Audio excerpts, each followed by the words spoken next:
So yun mga boss, bali mag-assemble tayo ng mulye para dito sa ating ginagawang kolong sidecar. So bali yung mga materyales na gagamitin na i-ready ko na.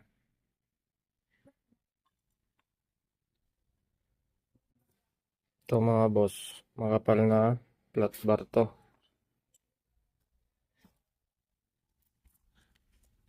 Bali ang haba niya 6 inches. Tapos nagbutas tayo doon sa part ng 2 inch. 2 inch. Butas siya. Tapos yung mulye natin,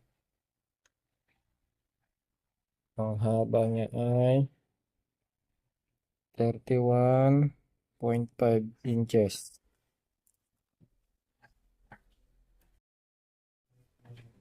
Tapos yung butas niya dito sa parting likod, 35 cm yung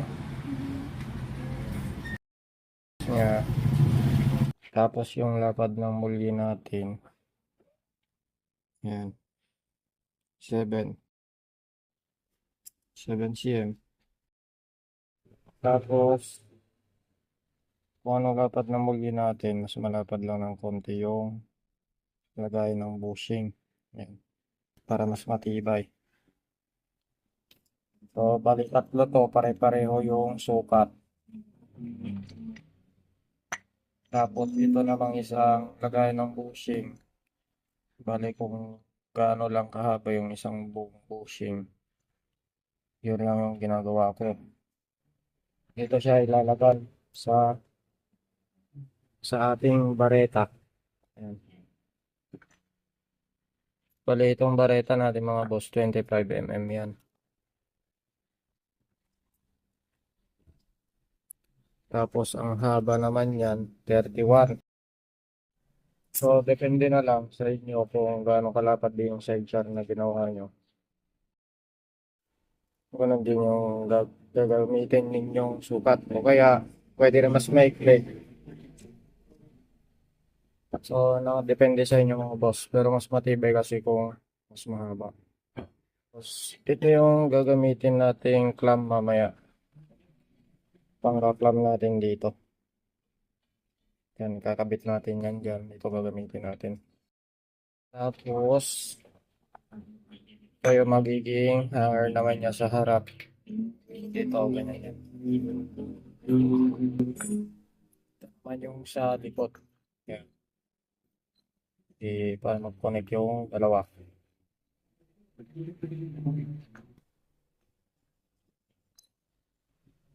Tapos, ito kasing tubong ito mga boss. Lalagay pa kasi ako ng tubo dito sa may rubber bushing para mas matibay. Tapos, bago itong tornilyo. Yan. Para mas matibay yung bushing, mas tumagal yung bushing natin.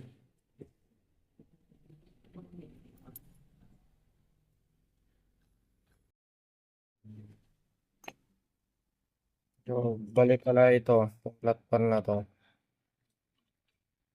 Dalawang ganito mga boss, pinagdikit ko lang. Yan. Wala kasi akong mahanap na flat pan na ganito kalapad na makapal. Puro manipis yung mabibili kasi dito. So yung mga boss, assemble na natin to, no?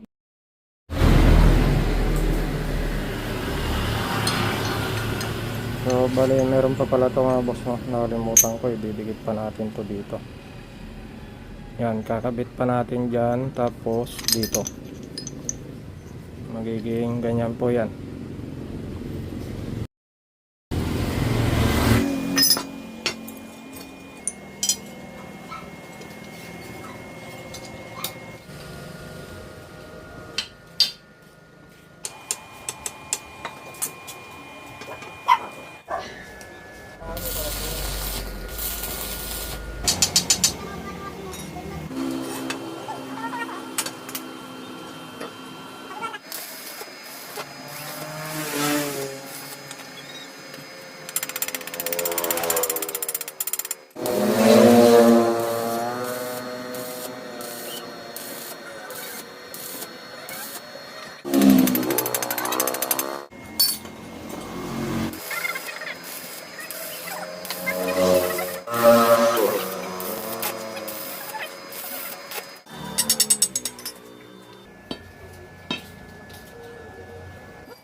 Ha?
Oo, ang ganda na.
Tapos na full weld na natin, no?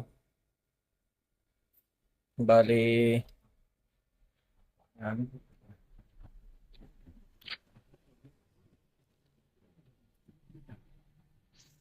Ito.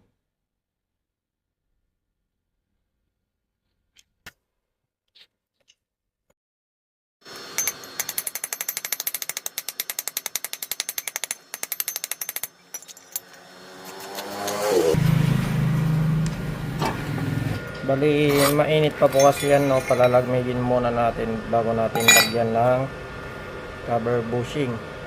Wag na wag po ninyong bubuhusan ng tubig para lumamig po kagad, no? Hindi masira kagad. Bali, hayaan nyo lang po na lumamig ng kusa. Yun, palamigin lang po natin, balikan po natin mamaya. Pagkatapos po nun, lalagay po natin itong mga bushing. So yun mga boss, ikabit na po natin to rubber bushing nya.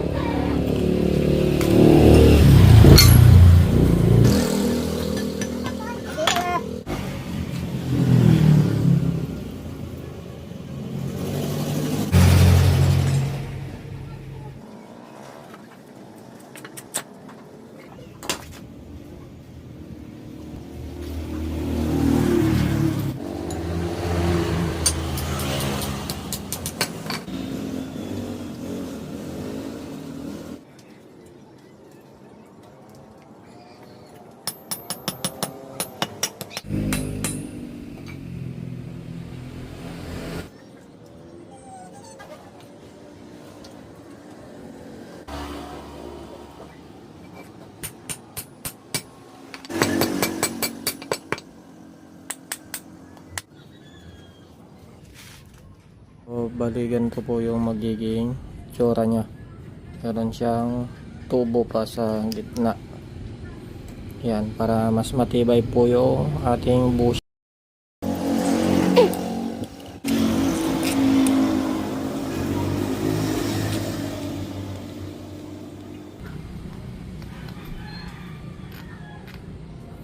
So, bali lahat po ng bushing natin. Ganito po yung gagawin natin, no?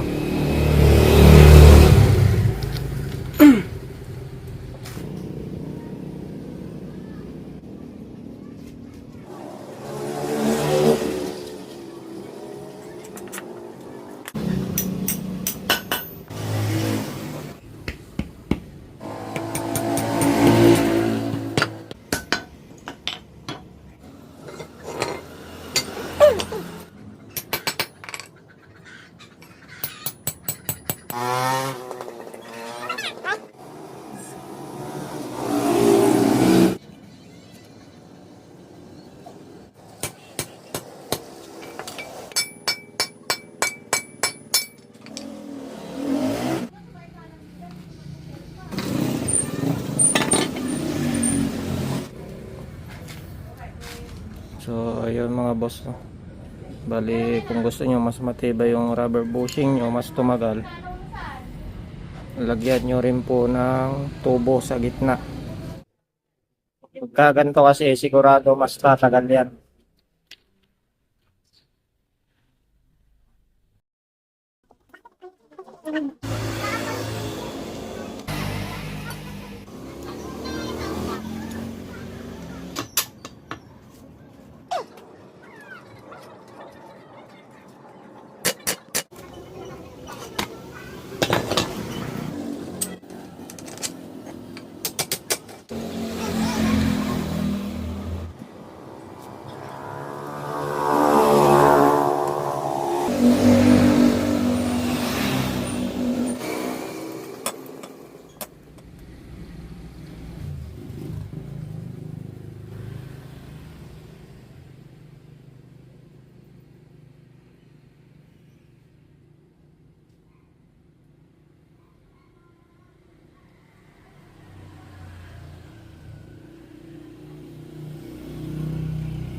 So, yun mga boss, tapos na.